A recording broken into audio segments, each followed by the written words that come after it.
பெசன்ட் சாலையில் குடிநீர் வாரிய பள்ளத்தில் மாநகர பேருந்து ஒன்று சிக்கி நகர முடியாமல் நின்றதால் கடும் போக்குவரத்து நெரிசல் ஏற்பட்டது.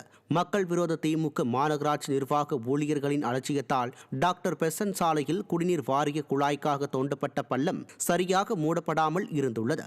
அப்போது அங்கு வந்த விடிய அரசின் தகர டப்பா பேருந்தின் முன்சக்கரம் மூடப்படாத பள்ளத்தில் சிக்கியதால் ஓட்டுநர் எவ்வளவோ முயன்றும் பேருந்தை எடுக்க முடியவில்லை. ஏற்கனவே கடும் நெருக்கடியாக இருக்கும் அந்த சாலையில் கடும் போக்குவரத்து நெரிசல் ஏற்பட்டது. இதனால் கடும் அவதியுற்ற வாகன போட்டிகள் விடிய அரசின் மாநகராட்சி ஊழியர்களுக்கு மக்களை பற்றி துளியும் அக்கறையே இருக்காதா என ஆத்திரத்தை கொட்டி தீர்த்தனர்.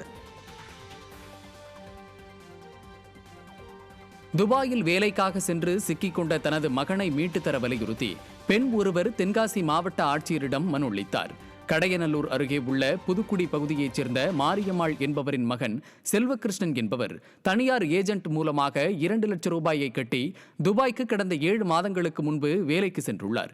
இந்த நிலையில் செல்வகிருஷ்ணன் ஏசி மெக்கானிக் வேலைக்கு சென்ற நிலையில் அங்கு அவருக்கு வேறு வேலை செய்ய கூறி தகாத வார்த்தைகளால் திட்டுவதாகவும் வேலை செய்வதற்கான சம்பளமும் இதுவரை வழங்கவில்லை எனவும் கூறப்படுகிறது.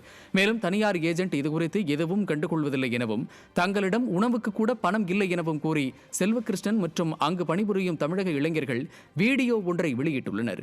இந்த நிலையில் துபாயில் சிக்கிக் கொண்ட தனது மகனை மீட்டுத் தர வேண்டும் என வலியுறுத்தி மாரியம்மாள் தென்காசி மாவட்ட ஆட்சியரிடம் மனு அளித்துள்ளார்.